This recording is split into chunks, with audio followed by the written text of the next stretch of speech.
Hello मेरे प्यारे विद्यार्थियों, good morning everyone. Welcome to all my YouTube channel.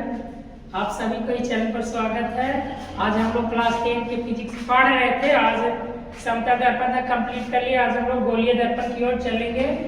चलते हैं गोलीय दर्पण। पहले समतल दर्पण तक पढ़ लिए थे, उसके बाद गोलीय प्रतिबिंब वगैरह भी पढ़ लिए। आज हम लोग पढ़ना है गोलीय दर्पण। गोलीय दर्पण किसे कहते हैं, कितने प्रकार का होता है, ये आज हम लोग समझेंगे।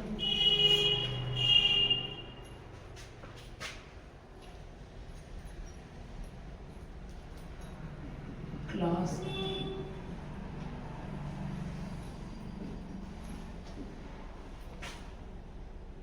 गोलीय दर्पण देखिए,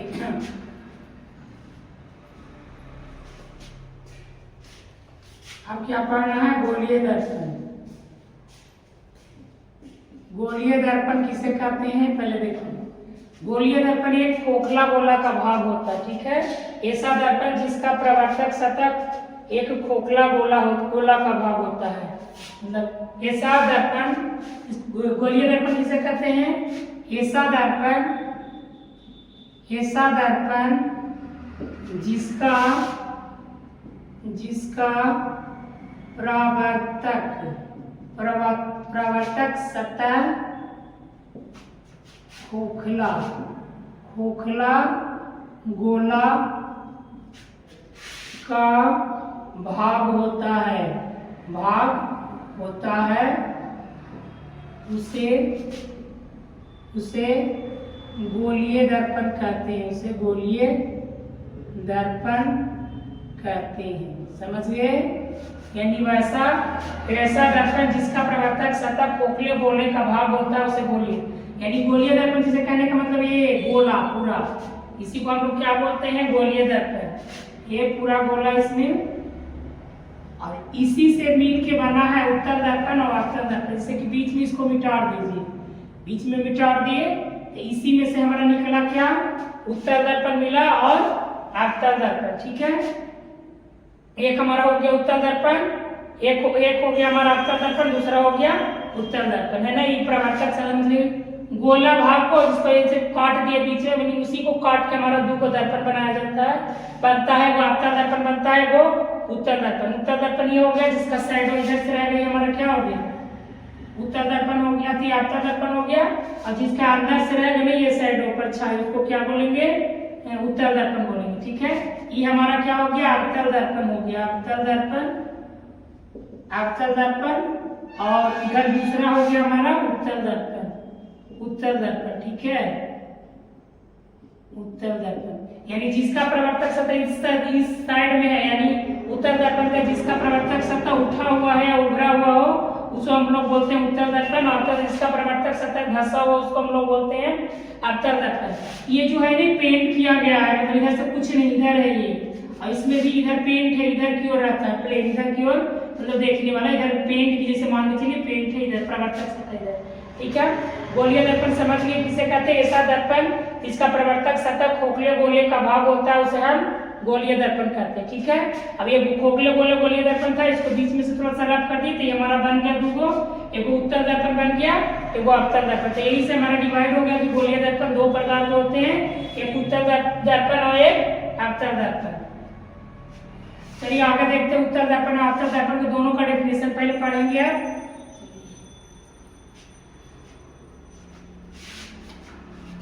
अब लिखिए, गोलीय दर्पण दो प्रकार के होते हैं, ठीक है। गोलीय दर्पण दो प्रकार के, सुनिए। पहला क्या है, पहला लिखते हैं उत्तल दर्पण, पहला हो गया उत्तल दर्पण, और दूसरा क्या हो गया, अवतल दर्पण।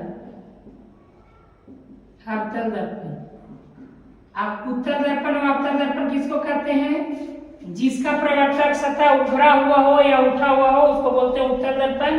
और अवतल दर्पण जिसका प्रवर्तक सतह धंसा हुआ हो उसको बोलेंगे हम अवतल दर्पण। अब इसी के साथ पहले हम लोग पढ़ते हैं पहला वाला, इसका डेफिनेशन लिखते हैं उत्तल दर्पण का।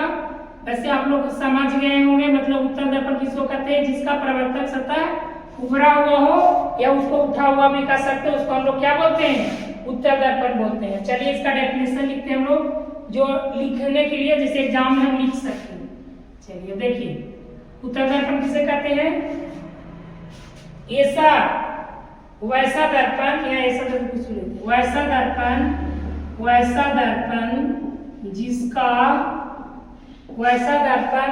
जिसका परावर्तक सतह, वैसा दर्पण जिसका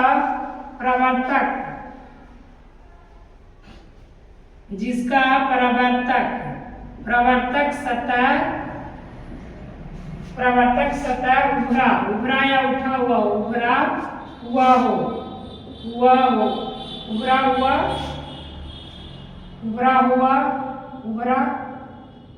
वैसा दर्पण जिसका प्रवर्तक सतह उभरा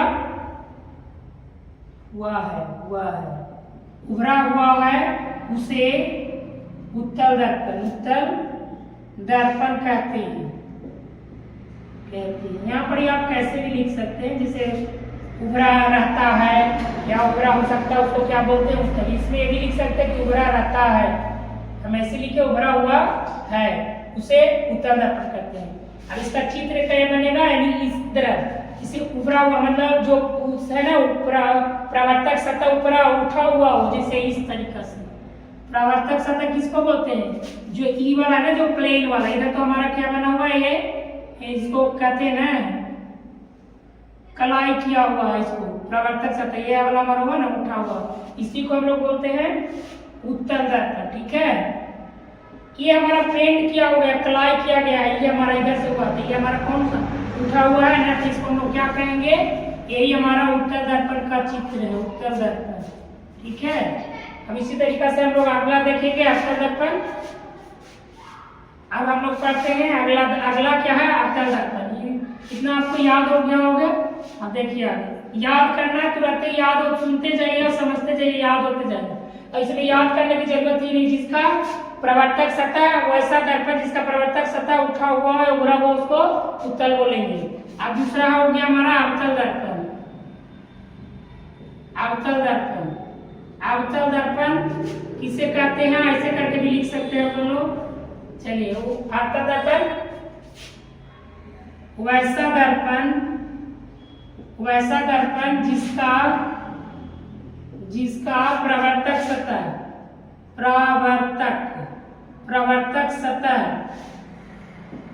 क्या धंसा हुआ हो, क्या लिख सकते हैं, धंसा है या धंसा हुआ है, कैसे भी लिख सकते हैं, उसे अवतल दर्पण कहते हैं। समझ गए, अवतल दर्पण कहते हैं, समझे। यानी वैसा दर्पण जिसका प्रवर्तक सतह धंसा है या धंसा हुआ है, उसे हम लोग अवतल दर्पण कहते हैं। अब अवतल दर्पण का चित्र यानी प्रवर्तक सतह धंसल होना चाहिए, यानी इस तरीका से। तो हमारा किधर, ये काई हमारा जो पेंट हुआ ना, इस तरफ हो गया, ये हमारा हो गया, ये धंसा हुआ है, तो इसी पे हम लोग क्या बोलेंगे, अवतल दर्पण। ठीक है, अवतल दर्पण, समझ गए। अवतल दर्पण समझे, यही हमारा हो गया उत्तल दर्पण, अवतल दर्पण। गोलीय दर्पण भी समझ गए, वैसा दर्पण जिसका खोखले गोले का भाग हो, उसे गोलीय दर्पण कहते हैं। गोलीय दर्पण दो प्रकार के, उत्तल दर्पण, अवतल दर्पण। और उत्तल दर्पण किसे कहते हैं, वैसा दर्पण जिसका प्रवर्तक सतह उभरा हुआ हो या उठा है, उसे हम लोग क्या बोलेंगे, उत्तल दर्पण बोलेंगे। और अवतल दर्पण वैसा दर्पण जिसका प्रवर्तक सतह धंसा हुआ हो, उसे अवतल दर्पण कहते हैं। अब हम लोग आगे पढ़ते हैं इसमें आते, और एक चीज और, जैसे इसको हम लोग बोलते हैं, उसमें हम लोग भूल गए थे, उत्तल दर्पण को क्या बोलते हैं, उत्तल दर्पण को हम लोग बोलते हैं अपसारी दर्पण भी कहते हैं। ठीक है, माफ कीजिएगा, पहले नहीं बोल पाए। उत्तल दर्पण को क्या बोलते हैं, अपसारी दर्पण भी कहते हैं, अपसारी दर्पण। ठीक है, और अवतल को अभिसारी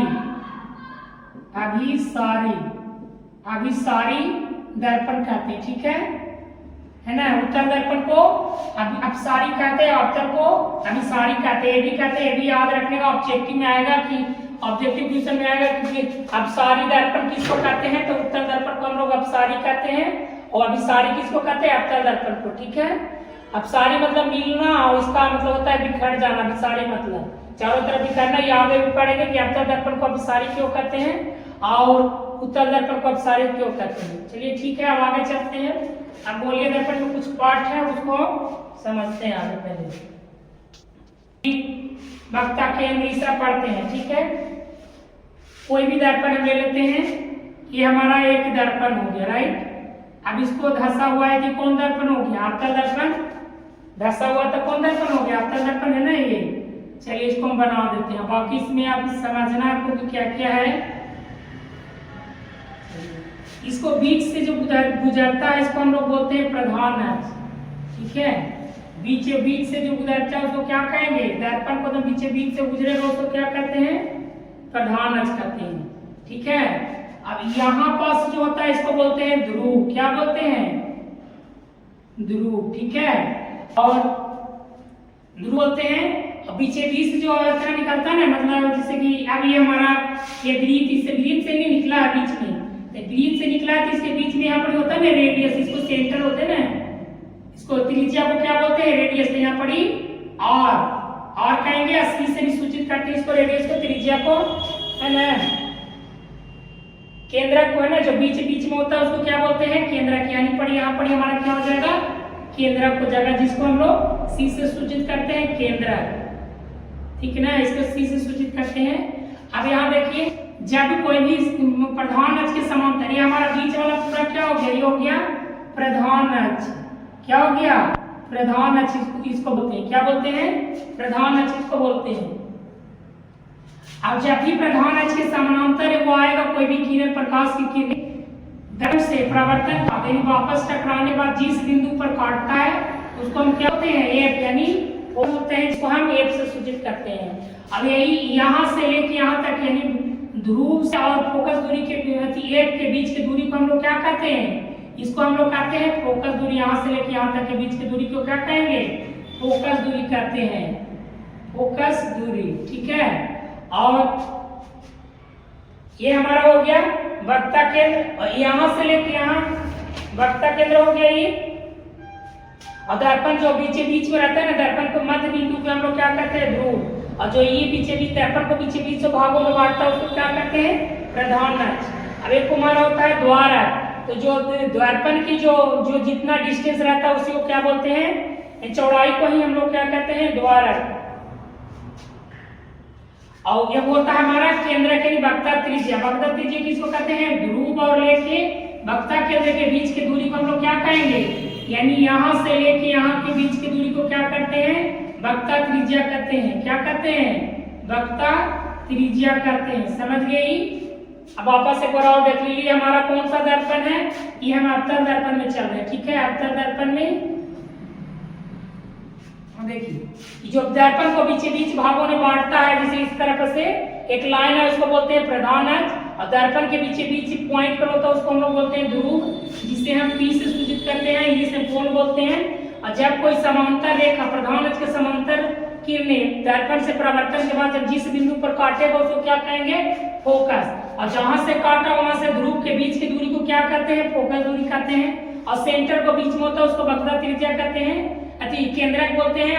और केंद्रक और ध्रुव के बीच की दूरी को हम लोग क्या बोलते हैं, वक्ता त्रिज्या बोलते हैं। अभी सबको बारी बारी से डिफरेंशिएट, एक और होता है द्वारक होता है। तो जितना ऊंचाई है दर्पण का, यानी यहाँ से लेके यहाँ तक के बीच की दूरी जो हुआ ना, इसको हम लोग क्या बोलते हैं, इसी को हम लोग बोलते हैं द्वारक बोलते हैं। ठीक है, अब बारी से सभी का डेफिनेशन देखेंगे, केंद्रक का, वक्ता त्रिज्या का, फोकस दूरी का, और प्रधान अक्ष का, ध्रुव का।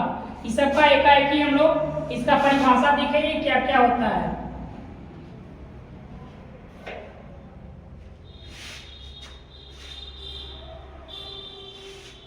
चलिए अब इसको हम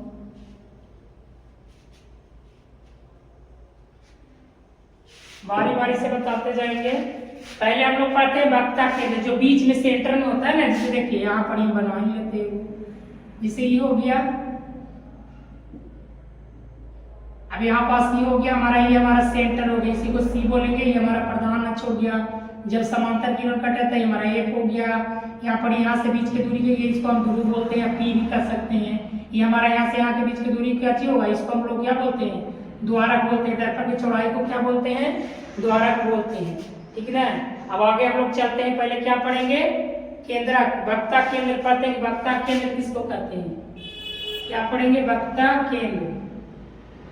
वक्ता केंद्र किसे कहते हैं। थोड़ा सा वीडियो ज्यादा लंबा हो जा रहा है, हमारा मकसद है कि 15-20 मिनट या 15 मिनट यही वीडियो होना चाहिए, ज्यादा लंबा नहीं हम लोग नेक्स्ट वीडियो में कवर करेंगे। ठीक है। वक्ता केंद्र अभी ज्यादा बड़ा वीडियो नहीं बनाना चाहते हैं, इसलिए छोटा वीडियो में 10-15 मिनट के भी। चलिए ठीक है, अब मिलेंगे नेक्स्ट वीडियो में, आपको हमेशा बताएंगे।